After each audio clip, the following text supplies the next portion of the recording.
And this is the kind of style that beading that I learned from my grandmother. Is like this 2-needle tack stitch is what these are right here. So my very first piece in this exhibit is actually using that same technique. In order for me to get detail that I like in flowers or whatever the imagery is, I need smaller and smaller beads. And so you have sizes 15, 18, 20, 22, 24, and 26. And so a size 22 bead is about the size of a grain of sugar, and so 24 and 26 are smaller than that. And so the higher the number, the smaller the bead. And so I use a lot of those micro beads in my work just to get a lot of detail. And sometimes the needles were not small enough, the eye of the needle, that I had to take the needle off the thread and then thread the bead by hand.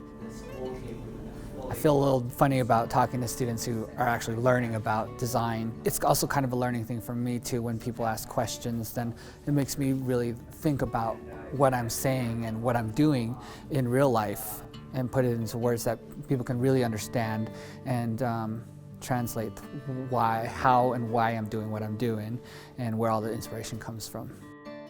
You know, there's so many stories in Navajo about the constellations and how the stars were placed in the sky, and looking up at the stars is something that I've really put into my work, because that's why I like to use lots of sparkly beads and crystals, because, you know, they move. Like in this exhibition, the lighting is done so well that everything starts to shimmer, and so that represents the stars for me.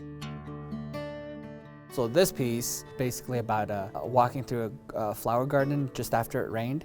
And so you see all these little flowers and like the sparkles from the raindrops from the sunlight hitting it.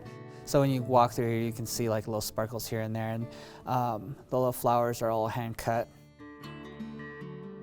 You're taught to wake up with the sun, and you get up and prepare yourself for the day, and you dress for the holy people so that they can bring the blessings onto you.